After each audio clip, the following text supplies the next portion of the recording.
Good morning प्यारे विद्यार्थियों। आज हम गायत्री की यूट्यूब क्लास पर पढ़ेंगे छंद। ये हमारी छंद की तीसरी क्लास है। इससे पहले हमने 2 क्लास पढ़ी थी। आज हम इसमें पढ़ेंगे कुंडली आसन। कुंडली छंद जो हैं दोहा और रोला से मिलकर के बनता है। तो दोहे की मात्राएं, रोले की मात्राएं वही रहेगी, कोई बदलाव नहीं। और यह मात्रिक विषम छंद है, यानी इसमें मात्राएं जो हैं सभी समान नहीं हैं। अब देखिए किसे कहते हैं, कैसे बनता है, उसके कुछ पॉइंट हैं यहाँ पर। दोहा और रोला से मिलकर के कुंडलिया छंद बना है। इसमें 6 चरण होते हैं। कितने चरण हैं? 6 चरण। उसमें 6 चरण में प्रारंभ के 2 चरण दोहे के होते हैं और अंत के 4 चरण रोला के होते हैं। 2 और 4 6 हो गए। दोहे का अंतिम जो चरण है वह रोला का प्रारंभ या प्रारंभिक चरण होता है। दोहा का प्रथम शब्द जो है रोला का अंतिम शब्द होता है। देखिए अपन किस प्रकार से इसको देखेंगे। दोहा में विषम चरण में 13-13 मात्राएं होती हैं और सम चरण में 11-11 मात्राएं होती हैं।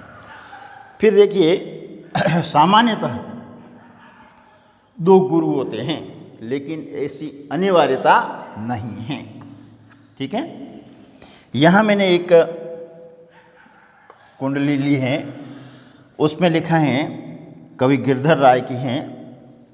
लाठी में गुण बहुत हैं सदा राखिए संग, गहरे नद नाले जहाँ तहाँ बचावे अंग, तहाँ बचावे अंग झपट कुत्ते को मारे, दुश्मन दावागीर होए ताहू को झारे, कहें गिरधर कविराय सुनो हो धुर के लाठी, सब हथियारन छोड़ी हाथ में लीजे लाठी। तो हमने क्या कहा है कि पहले 2 पद जो हैं दोहे के होते हैं। तो ये जो हैं, लाठी में गुण बहुत हैं सदा रखिए संग, गहरे नद नाले जहाँ तहाँ बचावे अंग, ये दोहा हैं। इसकी आप मात्राएं मिला लीजिए। विषम चरण जो हैं वहाँ 13 मात्राएं होगी और सम चरण जहाँ हैं वहाँ 11 मात्राएं होगी। फिर इसने क्या कहा है? 6 चरण। इसमें 6 चरण हैं। प्रारंभ के दो चरण दोहा के, तो प्रारंभ के 2 चरण दोहे के हैं इसमें। अंत के 4 चरण रोला के हैं। फिर दोहा का अंतिम चरण, ये क्या है? अंतिम चरण, तहाँ बचावे अंग, ये दोहे का 4था चरण है जो अंतिम चरण है। ये क्या होगा? रोला का प्रारंभ होगा। तो ये अंतिम चरण यहाँ वापस रिपीट हो गया, तो ये पहला चरण हो गया। फिर दोहा का प्रथम शब्द रोला का अंतिम शब्द होगा। यहाँ प्रथम शब्द दोहे का क्या है? लाठी। तो यहाँ पर ये क्या गया है? लाठी। तो इस प्रकार से यह क्या हो गया है? एक कुंडली छंद बन जाता है। इसकी पहचान इस तरह से अपन कर सकते हैं। दूसरा हमारा है वर्णिक छंद। अब इसमें किसकी गिनती की जाएगी? वर्णों की, मात्राओं की नहीं, वर्णों की। पहला छंद हमारा है द्रुत विलंबित। इसमें 12 वर्ण होते हैं और ये वर्णिक सम छंद हैं, यानी प्रत्येक चरण में 12-12 वर्ण होते हैं। वैसे गण जो हैं उसमें नगण, भगण, बगण और रगण होते हैं। ये 4 जहाँ गण होते हैं वहाँ द्रुत विलंबित छंद है। मैंने यहाँ उदाहरण दिया है, प्रबल जो तुम में पुरुषार्थ हो, सुलभ कौन तुम्हें न पदार्थ हो, प्रगति के पथ में विचरो उठो, भुवन में सुख शांति भरो उठो। तो यहाँ अपन पहले तो 12-12 वर्ण गिनेंगे। तो 1 2 3 4 5 6 7 8 9 10 11 और 12 वर्ण हैं। 1 2 3 4 5 6 7 8 9 10 11 और 12। 1 2 3 4 5 6 7 8 9 10 11 12। 1 2 3 4 5 6 7 8 9 10 11 12। अब इसमें पहले हम क्या करेंगे, नगण। तो यहाँ पर नगण, फिर बगण, भानस, तो यहाँ पर बगण, फिर वानस, बगण, फिर हैं रगण, ये। तो इस प्रकार से इसमें ये नगण, भगण, बगण, रगण भी हो गया और फिर इसमें 12 वर्ण भी हो गए। इस प्रकार से ये क्या हो गया, हमारा द्रुत विलंबित छंद हो गया।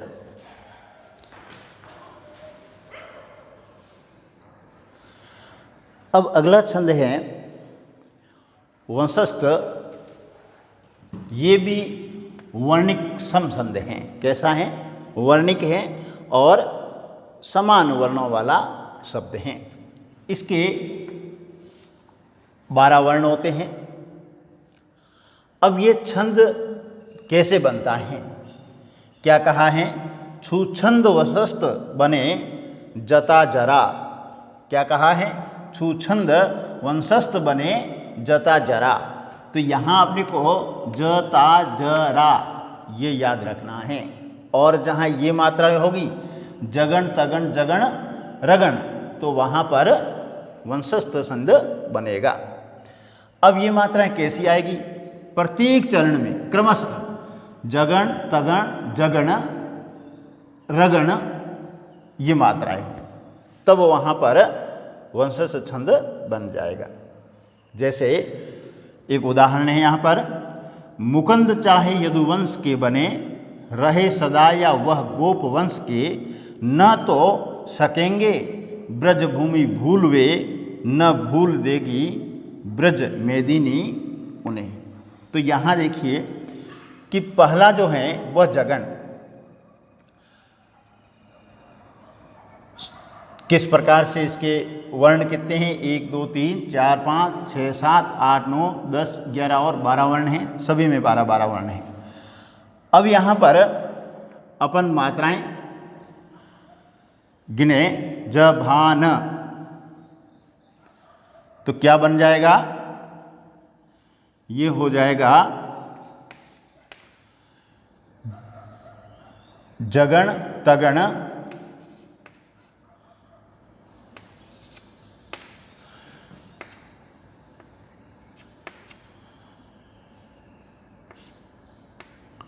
रगण।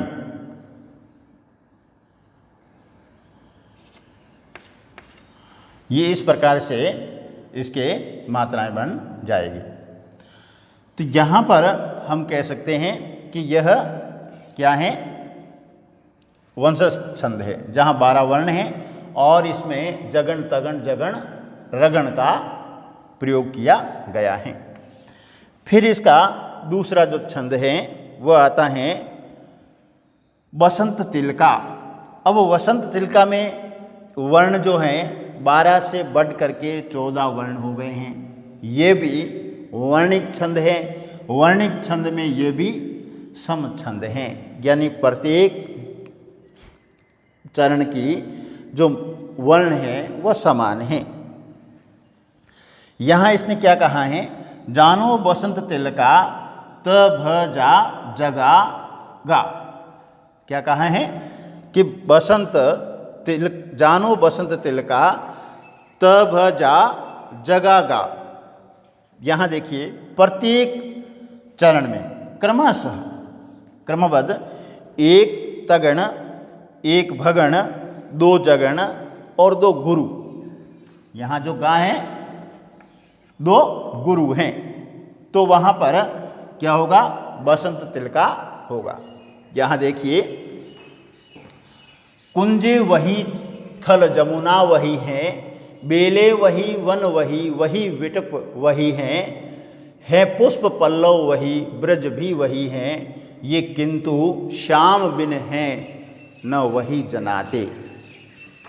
क्या कहा है कि कृष्ण के बिना ऐसा नहीं लगता है कि वही वन है, वही थल है, जमुना वही है। अब इसमें हमने क्या कहा है, तगण भगण जगण जगण और दो गुरु। तो यहाँ अपन मात्राएं गिनेंगे तो उसमें ये सब मिलेंगे और यहाँ पर लास्ट में दो गुरु सब में मिल जाते हैं। तो फिर यहाँ पर तगण बगण जगण जगण दो बार जगण है और फिर दो गुरु हैं, तो वहाँ पर बसंत तिल का छंद होता है। तीसरा यहाँ छंद है अगला मालिनी छंद। इसमें भी यहाँ देखिए 14 वर्ण थे, मालिनी में 15 वर्ण हैं। यह भी वर्णिक छंद है और वर्णिक के साथ में ये वर्णिक सम छंद है। अब देखिए नामय गणों में मालिनी होती हैं, यानी नगण नगण मगण और यगण, ये चार जो गण मिल करके क्या बनाते हैं, मालिनी छंद बनाते हैं। प्रत्येक चरण में दो नगण होंगे, एक भगण मगण होगा और दो यगण होंगे। तो इस प्रकार से यह मालिनी छंद बनता है। 15 इसके अंदर वर्ण हैं। प्रिय पति वह मेरा प्राण प्यारा कहाँ है, दुख जल निधि डूबी का सहारा कहाँ है, लख मुख जिसका मैं आज लो जी न सकी, वह हृदय हमारा नयन तारा कहाँ है। इसमें अपन देखेंगे तो सब अपने को इसमें चीज़ें मिल जाएगी। वर्ण इसमें गिन लेते हैं और वर्ण जब मिल जाएंगे तो गण अपने आप मिल जाएंगे। 1 2 3 4 5 6 7 8 9 10 11 12 13 14 और ये 15। तो इन सभी में 15 15 होंगे, 4 5 6 7 8 9 10 11 12 13 14 और 15। तो ये सभी 15 15 वर्ण का बना हुआ है। तो यहाँ पर अपन नगण नगण और मगण यगण गणों को मिला करके इसको मालिनी छंद कह सकते हैं। यह वर्णिक सम छंद के अंतर्गत आता है। अगला हमारा छंद है मंद्राक्रांता। मंद्राक्रांता, ये मंद्राक्रांता में 17 वर्ण होते हैं। ये भी वर्णिक छंद है और वर्णिक छंद के अंदर सम छंद है, समान वर्णों वाला छंद है। अब देखिए मंद्राक्रांता रच सुमति के माँ भनो तात गागा। क्या कहा है, मंद्राक्रांता रच सुमति के माँ भनो तात गागा। देखिए प्रत्येक चरण में क्रमशः एक मगण होगा, एक भगण होगा, एक नगण होगा, दो तगण होंगे। इस प्रकार से अंत में दो गुरु आएंगे और यह जो है 17 वर्ण का छंद होता है। तो वह क्या हो जाएगा, मंद्राक्रांता हो जाएगा। देखिए प्यारे तेरा गमन सुन के दूसरे रो रहे हैं, मैं रोती हूँ सकल ब्रज के वारी लाता दृगों में। सोचो बेटा उस जननी की दशा आज होगी, तेरे जैसा सरल जिसका एक ही लाडला है। तो यहाँ पर प्रत्येक चरण में 17 मात्राएं होगी। 1 2 3 4 5 6 7 8 9 10 11 12 13 14 15 और ये 17। तो इस प्रकार से 17 तो इसके वर्ण हो जाएंगे और प्रत्येक में जैसे क्या कहा है, एक मगण होगा तो ये मगण का होगा, एक भगण होगा, फिर दो तगण होंगे, ये और ये तगण हो गए, फिर दो तगण और दो गुरु। तो ये दो गुरु अंत में हो जाते हैं। एक तगण बगण, फिर नगण, ठीक है, और फिर 2 तगण, ठीक है। इस प्रकार से यह 1 2 3 4 5 गण और 2 गुरु मात्राओं से बना हुआ मंद्राक्रांता छंद है। फिर देखिए एक छंद आता है सवैया, जो प्रसिद्ध भी हैं और इसके प्रकार जो हैं 8 हैं। अब इसकी मात्राएं हैं वह 22 से 26 वर्णों की हैं, यानी मात्राएं वर्ण। इस सवैये में 22 से 26 तक के वर्ण होते हैं और ये भी छंद वर्णिक हैं। वर्णिक छंदों के अंदर सम छंद हैं, यानी सभी चरणों की मात्राएं समान रहती हैं। अब इसमें पहला जो छंद है हमारा वह है मदिरा सवैया और दूसरा है मत गयंद या इसे अपन मालती भी कहते हैं। तीसरा है सुमुखी और चौथा है किरीट सवैया और पांचवा है दुर्मिल, छठा है और 7 सवैया और 7वां सुंदरी सवैया और 8वां उपजाति सवैया है। अब हम देखेंगे कि किस में क्या इसकी विशेषता है। पहला है मदिरा सवैया। इसमें 22 वर्ण होते हैं। कितने होते हैं? 22 वर्ण। और 22 वर्ण के साथ में 7 भगण होते हैं। क्या होते हैं? भगण। और एक लास्ट में गुरु होता है। जैसे एक पंक्ति है, सिंधु तरियो उसको बनरा, तुम पे धनु रेख तरी न गई। ठीक है। अब देखिए यहाँ क्या कह रहा है? 7 भगण। तो इस चरण में 7 भगण हैं। सिंधु तरियो उसको बनरा, तुम पे धनु रेख गई न तरी। और अंत में क्या है? गुरु आता है। तो यहाँ पर क्या होगा? मदिरा सवैया होगा। फिर आता है मत गयंद या मालती सवैया। इसमें भी 7 भगण होते हैं। भगण मालती में भी 7 हैं, इसमें भी 7 हैं। लेकिन एक चीज़ इसमें बढ़ गई है, वह है अंत में 2 गुरु होते हैं। जहाँ मदिरा में 1 गुरु है, वहाँ यहाँ पर 2 गुरु हो जाते हैं।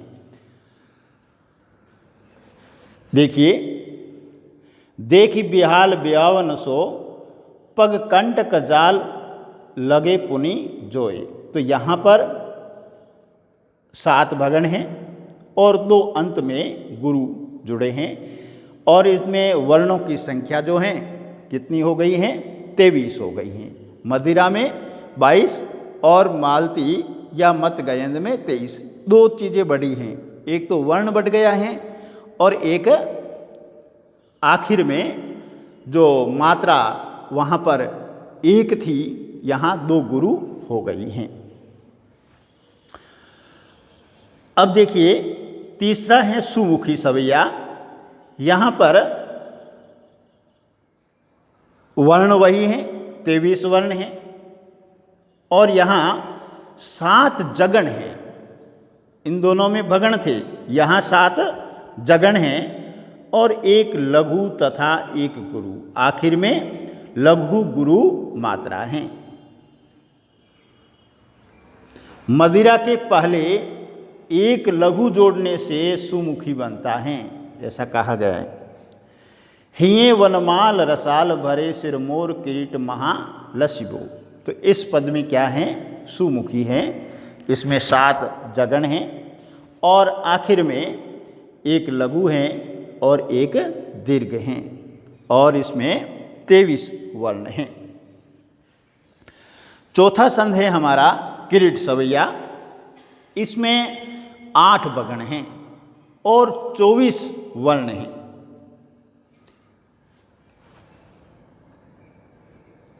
मानस हो तो वही रसकान बसो ब्रज गोकुल गांव के गवारन। रसकान के जितने भी हैं वह सवैये सन में कहे गए हैं। तो यहाँ पर अपन ने क्या कहा है कि इसमें 8 भगण हैं। तब मानस हो तो वही रसकान बसो ब्रज गोकुल गांव के गवारन, इसमें 8 जो हैं वह भगण आपको मिल जाएंगे। फिर दुर्मिल सवैया, दुर्मिल सवैया में भी 24 मात्राएं हैं और 8 सगण हैं। क्या हैं? 8 सगण हैं। सखी नील नभसर में उतर यह हंस आहा तरता तरता। तो इसके अंदर 24 वर्ण हैं, 8 सगण हैं। तो ये कौन सा हो गया? दुर्मिल सवैया हो गया। फिर छठा आता है अरसात सवैया। इसमें 24 वर्ण हैं, 7 भगण हैं और 1 रगण आता है। जाथल जाथल कीन्हे बिहार अनेकन ताथल कांकरी बेठी चुन्यो करे। तो यहाँ पर अरसात सवैया हैं, 7 इसमें भगण हैं और अंत में 1 रगण हैं। सुंदरी सवैया, इसमें 25 मात्राएं होती हैं और 8 सगण और 1 गुरु होता है। सुख शांति रहे सब और सदा अविवेक तथा अध पास न आवे। तो यहाँ पर 8 सगण हैं और आखिर में 1 गुरु आता है। उपजाति सवैया, उपजाति सवैया में 22 से 26 तक कोई भी मात्रा हो सकती हैं। विभिन्न सवैये छंदों के मेल से बनने वाले सवैयों को उपजाति सवैया कहते हैं। सुंदरी और मत गयंद का मेल हो जाता है, तब वहाँ पर जल को गए लखन है लरिका परिखो पिए छा धरिक वे ठाठे। तो यहाँ पर कौन सा है? उपजाति सवैया है। अब हमारा एक रहता है, वह है कवित। कवित हैं वर्णिक छंद है, इसको धनाक्षरी भी कहते हैं और इसमें 31 से 33 वर्ण होते हैं। यह भी वर्णिक समछंद हैं। अब इसका पहला जो है वह रूप हैं मनहरण कवित या धनाक्षरी अपन कह सकते हैं। मनहरण और धनाक्षरी में 31 वर्ण होते हैं, प्रत्येक चरण में 31 वर्ण। फिर 8-8 या 8-7, 16-15 पर यति कह सकते हैं अपन। अंत में गुरु और लघु नहीं होते हैं। क्या है? गुरु लघु नहीं। उदाहरण के रूप में अपन ले सकते हैं, तुलसी के इस राम रावरे सो साँच कहो बिना पग धोए नाथ नाव न चढ़ाई हो। तो यहाँ पर मनहरण कवित हैं, 31 वर्ण हैं और 16-15 पर यति हैं। इसी का दूसरा रूप है रूप धनाक्षरी, जिसमें 32 वर्ण आते हैं प्रत्येक चरण में। अब देखिए, प्रत्येक चरण में 32 वर्ण, जहाँ 16-15 पर यति थी, यहाँ 16-16 पर यति हैं और अंत में गुरु और लघु या दोनों ही लघु लघु हो सकते हैं। प्रभु सुख पाए के बोलाए बाल धरनी ही बंदी के चरण चहुदिश बैठे घेरी घेरी। इसके अंदर अंत में दोनों ही, अंत में तो हैं गुरु और लघु हैं और फिर 16-16 पर यति हैं। तो देवधनाक्षरी भी होता है, उसमें भी 33 मात्राएं होती हैं। इस प्रकार से हमने आज छंद से संबंधित इस टॉपिक को पूरा कर लिया है। आपको यह छंद से संबंधित विश्लेषण कैसा लगा? आप हमारे इस चैनल को सब्सक्राइब करना ना भूलें, कमेंट करें और लाइक करें और अपने मित्रों में शेयर करें। धन्यवाद।